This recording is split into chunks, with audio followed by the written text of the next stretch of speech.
महाराष्ट्र क्रांती news, आवाज सर्वसामान्यांचा। नाशिक, आरोपीने गुन्हा केला पश्चिम बंगालमध्ये। नाशिकच्या सातपूर भागात करत होता मजूर काम, गुंडाविरोधी पथकाने आरोपीच्या आवळल्या मुसक्या। 1 महिन्यापूर्वी पोलीस अधीक्षक कार्यालय वर्धमान पश्चिम बंगाल यांनी नाशिक पोलीस आयुक्त संदीप कर्णिक यांना कळविले की वर्धमान राज्य पश्चिम बंगाल येथील गुन्ह्यातील आरोपी सुजॉय बिमल मलिक यास अटक करण्यात आली होती। माननीय न्यायालय कालका यांनी त्या आरोपी 7 दिवसांची पोलीस कोठडी सुनावली होती। पोलीस पथक त्या शासकीय रुग्णालयात तपासणीसाठी घेऊन जात असताना आरोपी हा पोलीस कस्टडीत असताना फरार झाला होता।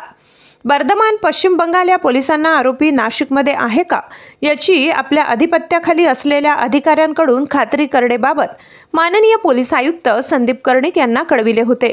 त्यांनी नाशिक शहर गुंडाविरोधी पथकास चौकशी संदर्भात आदेशित केले होते।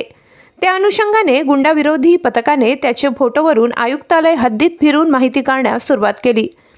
फोटोमधील आरोपी हा पश्चिम बंगाल येथून मजूर कामासाठी काही दिवसांपूर्वी कार्बन नाका सातपूर येथे दिसून आल्याची खात्री झाल्यावर सदर माहिती वरिष्ठांना कळवून त्यानुसार 3 ऑगस्ट रोजी कालका पोलीस स्टेशन वर्धमान राज्य पश्चिम बंगाल येथील पोलीस पथक नाशिकमध्ये आल्याने सदर पथकासोबत गुंडाविरोधी पथक रात्रंदिवस फिरून कार्बन नाका येथे मजूर कामानिमित्त असताना 4 ऑगस्ट रोजी एबीबी सर्कलजवळ जिल्हा परिषदेच्या नूतन इमारतीचे बांधकाम चालू असून तेथे काही बंगाली मजूर काम करत असताना दिसून आले।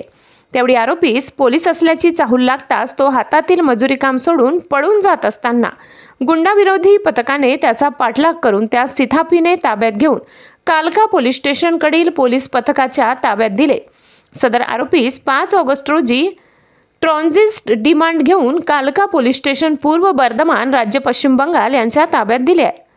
सदर उत्कृष्ट कामगिरी पोलीस निरीक्षक ज्ञानेश्वर मोहिते, विजय सूर्यवंशी, प्रदीप ठाकरे, अक्षय गांगुर्डे, गणेश भागवत, कल्पेश जाधव, घनश्याम महले, सुनीता कवडे यांनी केली आहे।